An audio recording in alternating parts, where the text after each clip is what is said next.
Scalpel. Forceps. Action. Action! Hello, ladies and gentlemen, and welcome to the operating room. This is Cinema Surgeons.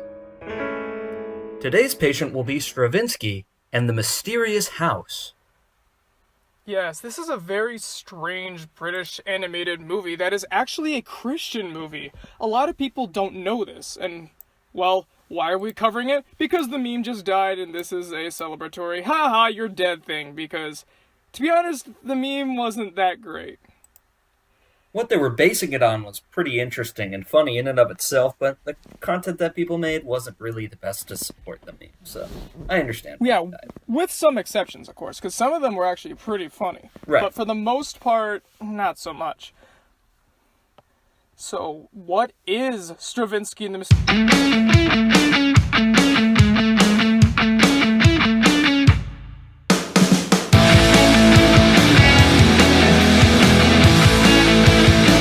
House? Well, let's make the incision. So, Strawinsky and the Mysterious House has a quite mysterious, in and of itself, background. We know that it was made by a very small British animation studio called Hope Animation in 2013. And it was made by this guy who just loved the Stravinsky audio dramas that came from Germany, that came out in about the mid-80s. The guy's name is David Hutter, not Hunter, as I previously thought it was, up until I'm reading it. Yeah, I used Jabba the Hutt. Actually, considering that some of the stuff he's going to do at the end of the story, it's going to make a lot more sense to call him that, something like that. You see, he wants to make a lot of Christian animation stuff, because he's clearly inspired by things like VeggieTales or Bible Man, whether or not they're actually good, that have gotten some success, and he wants to be the next one of those. So he got a bunch of ragtag voice actors and animators together to make Strawinsky and the Mysterious House, which is based off of the third Strawinsky episode, not the first. There's 6 parts, but this is the third. He skipped the other 2. We're going to talk about that when it gets to the story, because that causes some serious problems. But he decided to go for the third because the third was his favorite. And of course it has crazy things like trolls, glub-go gub-galubs, and all sorts of stuff like that. So once this came out, nobody even knew it existed. But he was still trying to promote it, and even to this day, he's still trying to get a part 2, or I guess maybe part 5, because he's probably going to do part 5 next or something. But he's really mad at the meme right now. He used to love it, but then he decided to go all Derek Savage or Tommy Wiseau and just decided to lash out at everybody, and now he copyright claims reviews that have, like 10 minutes of footage in his, claiming that it shows too much of it. So that's why we're only going to be showing stills, if anything, in this. So that way, Mr. Hutter can't say that he owns this video, because he doesn't. Right. And there's a lot of strange people that worked on this. In fact, 1 or 2 of the people actually worked on the Five Nights at Freddy's games. Oh.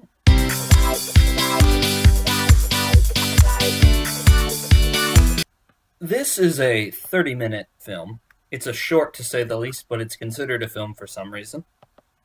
It starts out with Strawinsky and his 3 other friends that I couldn't be bothered to remember the names of, but they're all various animals. They go through the woods, they're just having a whale of a day, and they see a mysterious house. And in this mysterious house, they find, well, mystery. But once they're outside the house, they find some gold for some reason, just buried really obviously. And one of the friends gets really excited about it, but they decide to go inside to see who owns the gold, even though they kind of uprooted and stole it.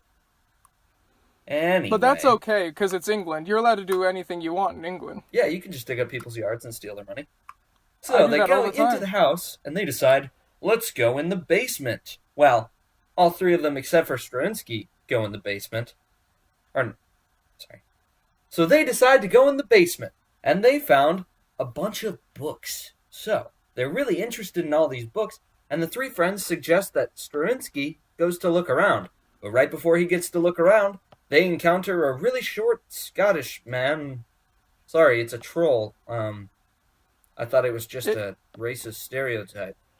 My bad. Looks less like a troll and more like Groundskeeper Willie if he gained a lot of weight. So he tells them a story of this house and how there's a red queen roaming around or something like that. And also the gold is his, so they give it back.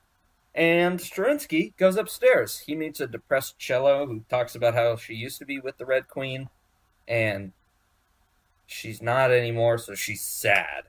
And she never gets to talk to anyone. And Stravinsky gets bored and goes away. But while Stravinsky's upstairs, the three cast members meet what is the most infamous character from this film, the Glub-Go-Gub-Galub. And he sings a song. Double wobble gobble baby bubble blub. He's full of schwibble glibberkind and is the yeast of thoughts and minds. He sings the song, which is now the meme. Well, it was the meme. And he talks about how he eats books and how he doesn't need the Red Queen because he can transform and all this stuff. And he shows him all these wonderful things. And then he kind of loses track of them as Strawinsky comes down, and he's like, whoa, the Glub-Go-Gub-Galub. And you think he's really insidious, but he's actually not, because it's the Rat King that's evil. And then the Queen shows up, and everyone's scared. The cello is sad still, but she's scared now, and they're all like, the Red Queen's going to kill us. And the Red Queen gets there, and she's like, oh, I'm not going to kill you. And then she sees that Strawinsky's friends read one of the dangerous books, and they were paralyzed, and she saves them. She redeems all the characters who choose to be redeemed. And then the Rat King bursts out of nowhere and sings probably the best song in the picture. And then he leaves. And that's it. That's all he's in it for. Yeah. And that's kind of the end of the story, too. Yeah. It just stops. That's the movie, or the short, whatever it is. It's not a movie. And like how Joey says it's not a cat. It's not a movie. It's not a movie. I mean, if by that logic, the Peanuts specials are all movies. Because they're about the same length.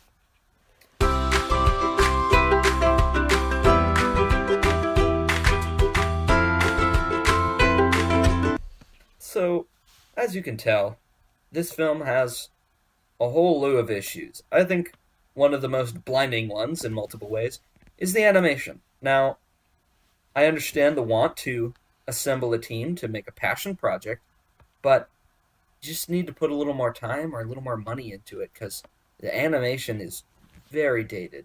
And I know it was made in 2013, but it would have been dated when computer animation was created. Yeah, and it's not even just the textures and everything. The mouth movements don't work. The movements are all jerky. People don't bend around too much. Everything's all solid. Even the Glub-Go-Gub-Galub is supposed to be just a fat pile of jelly, is just a block. He doesn't seem like he has any gelatinous structure to him. Yeah, which is really and disappointing. Because, there's some interesting character designs, and I could see, the radio drama seemed kind of interesting, so you could go certain places with that. I've been looking for the radio drama, and I can't find it anywhere. But, well, we'll find it. Another thing, the acting, aside from the Rat King and the Glub-Go-Gub-Galub himself, is awful. It's really bad. Specifically, Stravinsky and his/her friends. I can't tell if Stravinsky is a boy or a girl, but they are terrible. You can tell they're just reading right off the page. Some of them, it feels like this is the first time they're looking at it, and it's like an improv thing. It's something else, and that's another thing with the budget. You gotta hire real voice actors for these sorts of things. Otherwise, they won't be taken seriously. It's really unfortunate to see an artist's vision come to light in this way because, well, it's a little underwhelming. There's also the matter of the songs. Only one of them is actually good. And no, it's not the Glub-Go-Gub-Galub. The Rat King song is the only good one, but it contributes to nothing. What is it with us talking about movies that have random songs that have nothing to do with anything but are actually part of the best parts? Don't know. It's weird. First North, now this. It was kind of a musical. It was, but it's the same kind of musical that Happily Ever After was, where it just has songs and then it gives up on them halfway through. Yeah, it was just... This movie had some serious issues with its vital systems. And, I think we should start the surgery. I'd say so. So obviously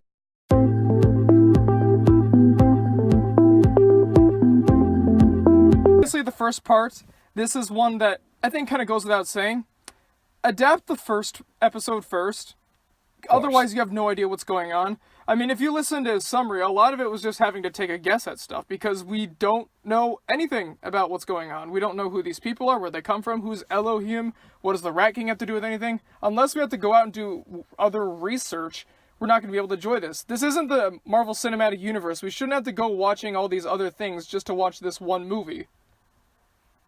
Yeah, and... No. That makes me think, is there going to be a Strawinsky Cinematic Universe? I have a feeling there won't be. I don't know. You never know. People can be desperate. Yeah. It is a big problem, though, to start right in the middle of the story. That can work from a storytelling perspective, but that's only if you have enough time to establish certain things. And with only a half-hour short like this, not a film, you can't establish so much exposition in a way that flows properly. And I think that since it was an audio drama, those are pretty long. I know I listened to some in my childhood, and they take hours to listen to, so adapting one into a film isn't easy, and then trying to squeeze it all into half an hour and only take the middle, it's not a good call. Obviously, changing animation studios would also help, or potentially putting a little more money into the software they're using.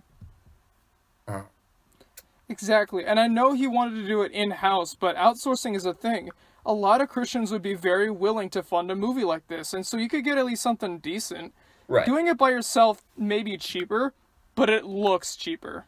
I mean, just look at this for proof. How does this look acceptable?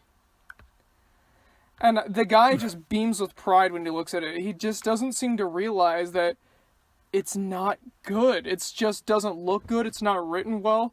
And that's another thing is, for the creators at least, look at your product and just realize the actual quality. Don't lash out at people for not liking it. Right. It's hard. It's their baby, that's a problem. But they do need to improve it for sure. The acting, I think a recast pretty much all around would be a good call, except for maybe the Glub Go Gup Gullub, just because there are some words, I guess they're words, if you could call them that he says in his song that are very unique, and I think that actor pulls them off very, very well. I'd be impressed. I agree. Yeah. I'd be impressed to find someone else who could get those down without practicing for quite a while. I even think he did, but the Rat King also, I think we should keep him. He seemed to do a very good job. One little note, I think, is if Strawinsky and his friends are supposed to be kids, have them be played by kids. I know kids usually aren't very good at acting, but come on. Why not? I mean, it's going to make the characters seem more believable. Right. And also, there's a small note, make Stravinsky's gender a little clearer, please. Is that the whole point? Is that we're not supposed to know so that we can just, assume that we're Stravinsky? I don't know. It's a little too vague.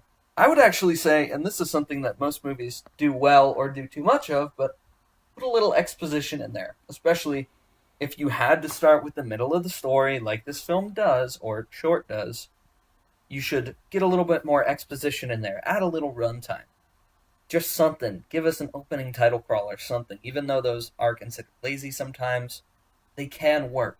They're very iconic in series like Star Wars, and there's lots of exposition in a lot of other films, and it can work if you put it into dialogue the correct way. I think extending the length of this film, getting a more cohesive script, those two things would be the biggest thing for this. And obviously the animation improvement. Also, this is a small nitpick before I get to a problem that I just now realized as I'm doing research for this right here. Can it not all take place in the book area? Most of this movie takes place in a bunch of bookshelves with dancing books. It gets really old to look at after the 15th minute. And this is like a good half, 2/3 of the movie all takes place in this room. Right. That's true, I didn't even think about that. It gets really old. Now, this is something else that I just realized. Despite the fact that this was a passion project about the audio drama, like you said about adapting an audio drama into a short movie, this doesn't follow the audio drama very well, as it turns out. I'm seeing these message boards saying that it doesn't follow the story very well. It adds a lot, it removes a lot. I can understand removing because it's 30 minutes, but adding things? So that's not very good, and apparently the designs are the only thing that remains faithful to the audio drama. which is sad because they're not even really supposed to have design. So the one area you're not supposed to be faithful in, you're... Wow. So I would suggest trying a little harder to make sure that the story is kind of cohesive and matches the source material if it's really going to be a passion project. Right. Please? Yeah, I mean, source material is always something to consider heavily. And with some things, an adaptation, it could be good to stray from the source material. But if you do, you have to have something compelling and convincing that's different. Your different twist on the source material. Because that's correct. You don't always have to do a word-for-word, shot-for-shot remake of something. But if you're going to change it up too much, it's got to be compelling, which is very difficult to do, but I know that some things have done it quite well. Yeah, this one just seems to be... I don't even know. It tries to do a message which doesn't really exist. And it kind of thinks of itself too highly. Even during the movie, it makes it clear that it thinks itself too highly. Right. And that's the problem. It's just a mess. It was a severe case. It was terminal. Yes, I also would give this terminal. A lot of people wouldn't think it this, but it needs a lot of work. This basically, for a medical procedure, it needs a regutting. It's that bad. Yeah. Just take out all of its organs and put in new ones. We gotta get a brain transplant. We gotta change that heart valve out. Gotta replace one of the lungs, get a new kidney. It's... Maybe even a soul transfer, if it's gonna be that bad. Oh boy. Do we have any spare souls around here? I know a guy. I'll call him up later. Okay, good. Strawinsky will need it. After we're done transferring a new soul and a whole bunch of other parts into Strawinsky, maybe we can send him off to Hope Animation's eventually growing family. Let's face it, they need the patriarch there somehow. So. Okay, yeah. So what did you guys think of Strawinsky and the Mysterious House? Let me guess, you didn't like it because nobody likes it. Yeah, so you guys have a wonderful morning, afternoon, or evening, whatever time it is when this is posted, and when you are watching it. That's right, breaking time with this outro. Just have a good one. Make sure to like, comment, and if you want to, you could subscribe. That's always an option, but you don't have to. It's a cool and don't forget to put as many traffic cones on your head as you want, as long as it's less than 3. But no more than 4. Words to live by. And I know that doesn't make any sense. I'm okay with that.